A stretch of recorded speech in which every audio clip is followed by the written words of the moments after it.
नमस्कार, one TV news में आप सभी का स्वागत है। मैं उश्रे आपके साथ। आइए शुरुआत करते हैं आज के हेडलाइंस के साथ।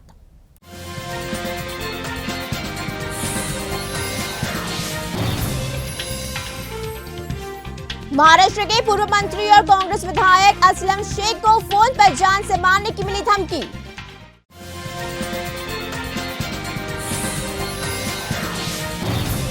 कारगिल में हुए लद्दाख ऑटोनोमस हिल डेवलपमेंट काउंसिल चुनाव में बीजेपी को करारी शिकस्त का सामना करना पड़ा है।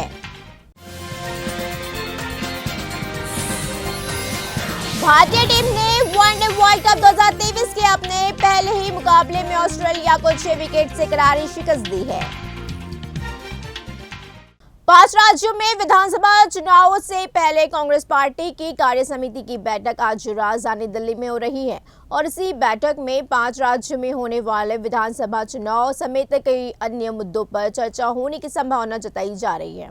इसी के साथ ही इस बैठक में महिला आरक्षण पर बना नया कानून पर भी चर्चा की जाएगी और इसी के साथ ही इसी बैठक में देश की मौजूदा राजनीतिक हालात, जाति जनगणना, जाति एजेंसियों के दुरुपयोग और कुछ अन्य राजनीतिक और आर्थिक मुद्दों पर चर्चा संभव है।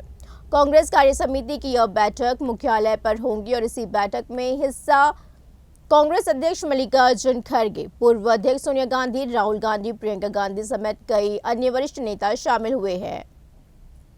कि देखिए, कांग्रेस प्रेसिडेंट ने हमारी जो सबसे बड़ी डिसीजन मेकिंग बॉडी है उसमें निर्णय लिया है कि हम कास्ट सेंसस को इम्प्लीमेंट करेंगे।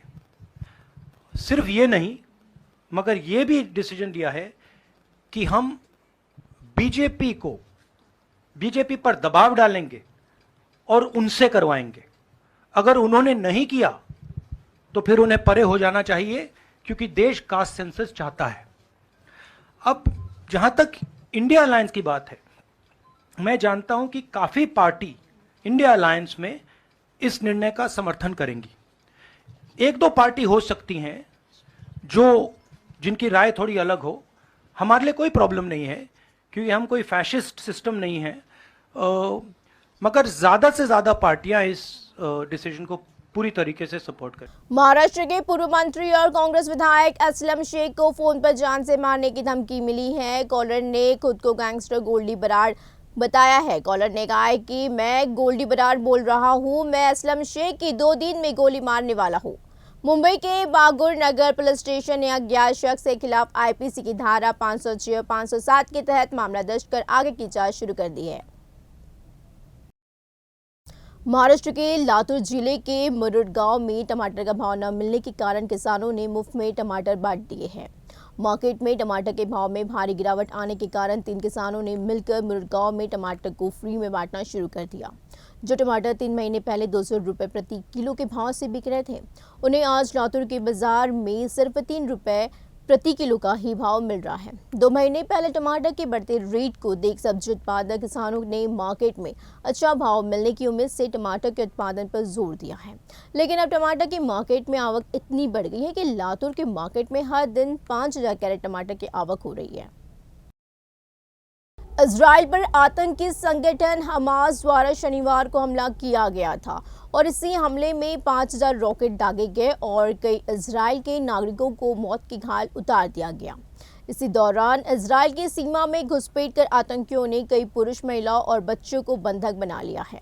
अब इजराइल ने जवाबी कार्रवाई शुरू करी है और इसी पर अब जमात-ए-इस्लामी हिंद ने प्रतिक्रिया दी है। जमात-ए-इस्लामी हिंद ने इस पर प्रतिक्रिया देते हुए ये कहा कि वह इजराइल और फिलिस्तीन के बीच भड़की हिंसा को लेकर चिंतित है। मीडिया को दिए बयान में जमात-ए-इस्लामी हिंद के अध्यक्ष सैयद सदातुल्लाह हुसैनी ने कहा है कि हम इजराइल और फिलिस्तीन के बीच भड़की हिंसा से बहुत चिंतित हैं। फिलिस्तीनी आतंकी संगठन हमास के हमले के बाद जवाबी कार्रवाई में इजरायली फोर्सेस को पहली बड़ी सफलता मिली है। इजरायली फोर्सेस ने हमास के naval commander Mohammed Abu Ali को उठा ले गई है। मोहम्मद अबू अली की ब्रिगेड ने ही इजरायली म्यूजिक फेस्टिवल पर भयानक हमला किया था। इजरायली वायुसेना ने उस इमारत पर भी बम गिराया है और जहां आतंकवादी संगठन हमास के बड़े कमांडर रहकर युद्ध का संचालन कर रहे थे। हमास के हमलों को लेकर भारत में इजरायली राजदूत और नाओर गिलोन ने कहा था कि उनके देश को भारत से मजबूत समर्थन की जरूरत होगी। उन्होंने कहा कि भारत एक प्रभावशाली देश है और वो आतंकवादी की चुनौती को समझता है। गिलोन ने कहा है कि हमास ने बिना किसी वजह के हमला शुरू किया और इजरायल उसे अस्वीकार करता है। उन्होंने कहा कि इजरायल इस चुनौती से खुद निपटेगा और अपराधियों को सजा देगा। शनिवार से ही गाजा से हमास आतंकी हमले कर रहे हैं, जिसमें 600 से अधिक इजरायली मारे गए हैं और 2000 से अधिक घायल हो गए।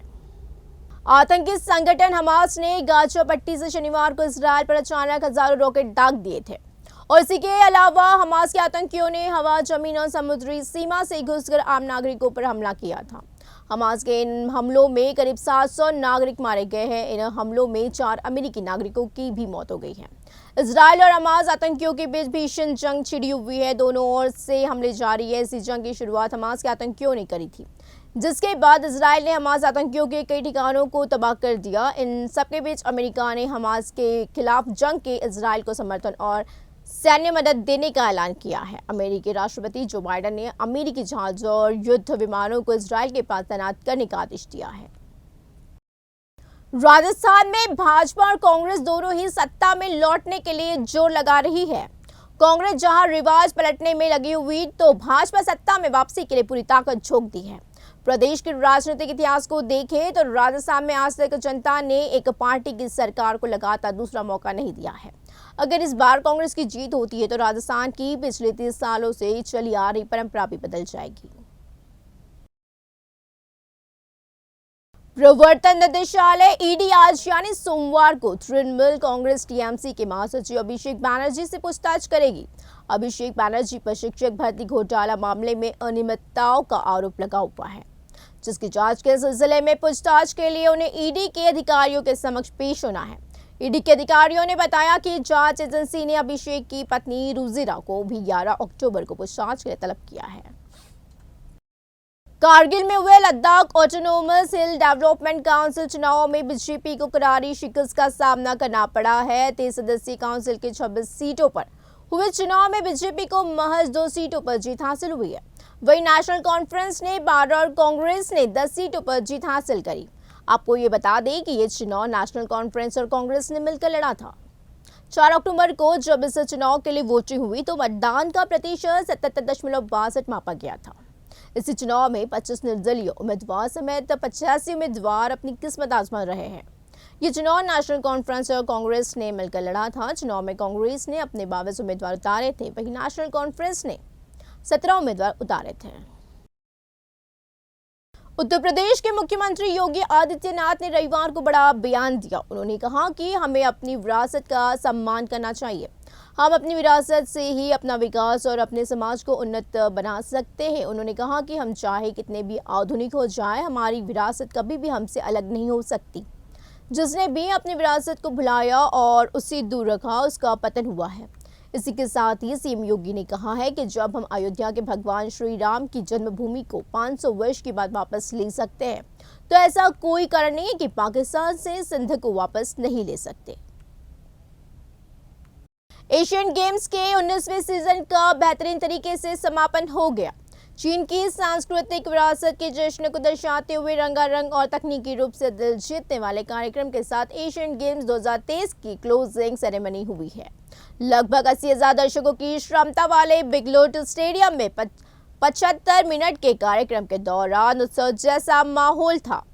सेरेमनी में रोमांचक पलों का दिखाया गया और पुरुष हॉकी टीम के गोलकीपर पीआर श्रीजेश भारतीय ध्वजवाहक थे। एशियन गेम्स 2023 में भारत ने धमाकेदार प्रदर्शन किया और इसी बार एशियन गेम्स में 45 देशों के एथलीटों ने हिस्सा लिया था। भारतीय टीम ने वनडे वर्ल्ड कप 2023 के अपने पहले ही मुकाबले में ऑस्ट्रेलिया को 6 विकेट से करारी शिकस्त दी है। इस मुकाबले में धांसू रिकॉर्ड्स की झड़ी लग गई और विराट कोहली ने 116 गेंदों पर 85 रनों की पारी खेलते हुए कंगारू टीम को चारों खाने चित्त कर दिया है। कोहली इस पारी के दम पर 2 बड़े रिकॉर्ड बनाए हैं। उन्होंने सचिन तेंदुलकर और रिकी पॉन्टिंग जैसे दिग्गजों को भी पछाड़ दिया है। उनके अलावा ऑस्ट्रेलियाई ओपनर डेविड वार्नर ने भी वनडे वर्ल्ड कप में सबसे तेज 1000 रन पूरे करने का धांसू रिकॉर्ड बनाया। आपको बता दें कि इस मैच में 11 ऐतिहासिक रिकॉर्ड बने हुए हैं। खबरों का सिलसिला इसी तरह जारी रहेगा। जुड़े रहिए हमारे साथ, देखते रहिए 1 टीवी न्यूज।